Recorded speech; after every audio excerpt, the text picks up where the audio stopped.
Hello guys, NautoAisDx here once again, and this is gonna be my MmGS or Megamix game showcase vlog, basically part of my pre-E3 2015. And actually, this is this is gonna be I'm gonna provide a link on the description box my review of the E3 2014 Big 3 conference. Yes, I finally finished it. Finally, it's done. I'm gonna be posted on my website, and I'll give a link.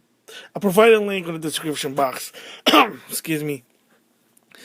So, but since there's gonna be also since I made a vlog about this, I guess I can give a gist of what the review is. If you choose to just listen to this or read my article, it's up to you.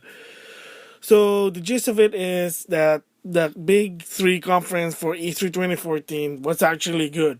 It was actually better than last year, or E3. Let's just say E3 2013. And yes, if you want to know, my own opinion on at E3 2013, Sony won the Big Three conference, and the reason being is the introduction of the PS4, the price point, their rules on it, which is you can play use game. You don't need to go online. You can play your console offline, and you know all the history of that. And if you don't know, you can just Google it. Sorry, it's been around, but that's why the reason for me I gave Sony the winner of the conference for E3 2013.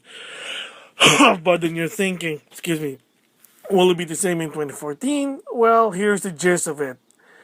First, I'll give the gist of what I think about the Microsoft conference.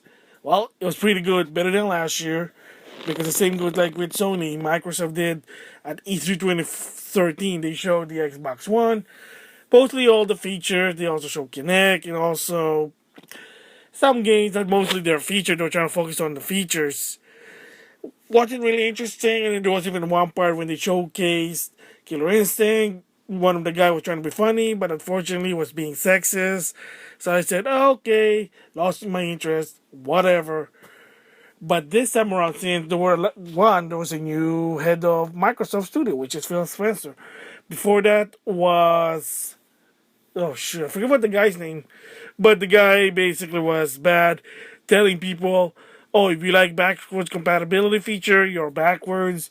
Oh, if you want to play game offline, that's the 360 for."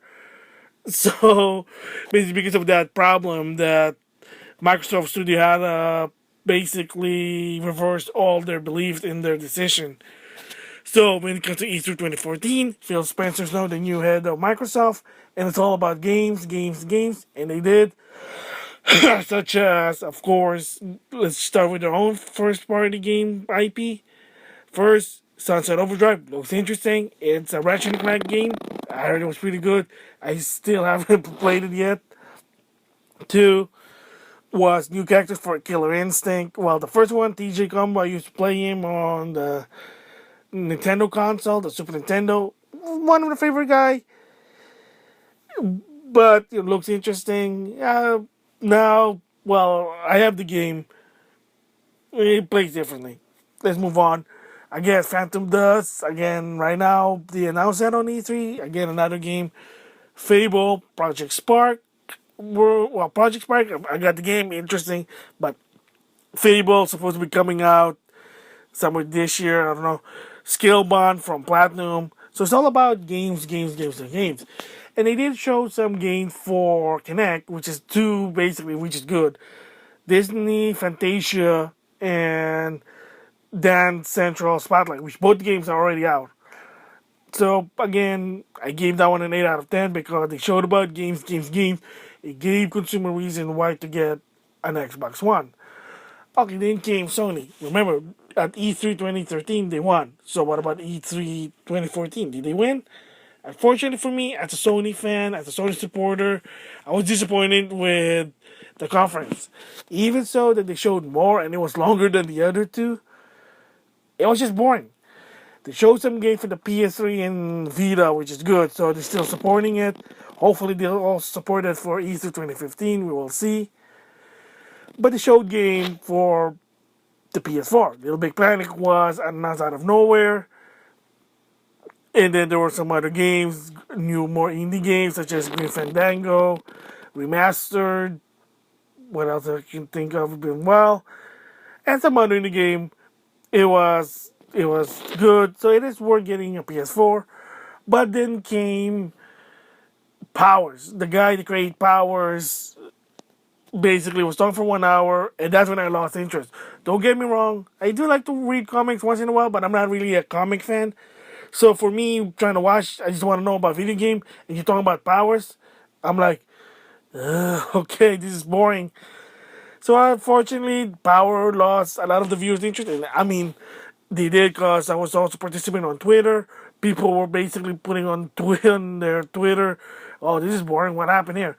And they're trying to rectify it by showing two big games, which is Batman: Arkham Knight, which I think that was announced even before E3 even started, and Uncharted 4, the trailer. But by then, people said, "Okay, well, I guess that was boring. I don't want." Blah. So in the end, I had to give it a 6 out of 10 because it was just really disappointing. So then came their special E3 2014 Nintendo Direct. Yes, even in 2013, they didn't do a live conference. The last one they did was E3 2012, with their debut with their Nintendo Wii U. And you know what? After that history with the Wii U, if you don't know, Google it. It's out there. All right, before I even talk about how come they're not doing a conference for 2013, 2014, there was a lot of rumor that in East 2012, there was a big company that they was supposed to showcase their game for the Wii U. But and then what happened was in the very last minute, the company said, "Oh, we can't show this, it's not ready yet. Sorry, we won't be able to go there." Like the very, very last minute, even like before the conference starts. So Nintendo were in a scramble. They said, "Okay, well, heck, let's just show them Nintendo Land. Let's do whatever we can." So that was the rumor there that a third party company basically bailed out in the very, very, very last minute on the E3 2012 live conference. And I think that's the reason why they decided, okay, you know what? Forget live conference. Let's just do a Nintendo Direct. Again, that was a rumor. I don't know. It's just, I heard that from Kyle Bossman from Game Trailer. So E3 2014, yeah, tonight at Nintendo Direct. Yeah, it was funny to use. They were teaming up with Mega 64, Robot Chicken, and there was some potshot joke that I was like, yep, it's true. Show some game, like I said, one of the cool things that I saw was Pac-Man and Smash Brother, and finally you can use your Mii. Too bad not on online with anyone, but again, it is what it is. And they actually showed some new game. Project Guard, Project Robot, Splatoon. They were happy that, oh, they finally showed. And the reason why just some people are happy because they finally showing new IP again. The last time they had done that was for Core Gamer, not the touch generation, was on the GameCube.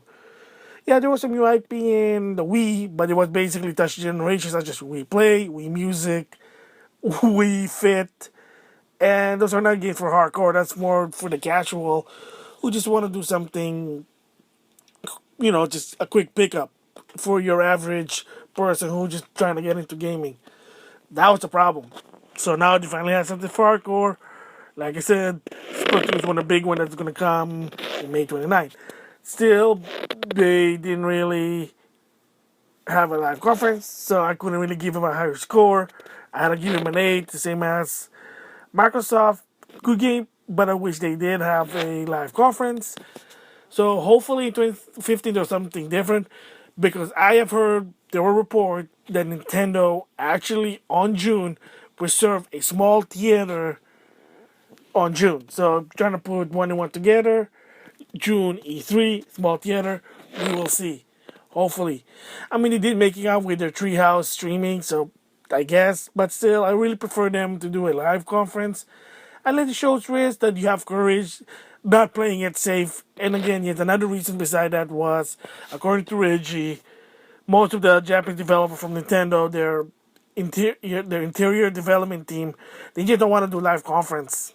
I guess. Oh, and again, it shows you how the people there are grandpas. So, and about grandpas thing, okay, might as well just say it here. The reason why I say grandpa is basically old school, or the people working at Nintendo are been there for a long time. That's what does the word grandpa. And I got that term from one of the episodes from last season of South Park with PewDiePie. Basically, it was the guest star.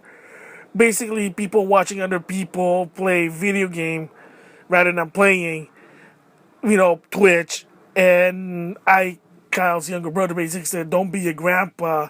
It's the new thing now is you watch other people play Twitch than playing games with your friends and family, which is just not really the case. It's just that it's both.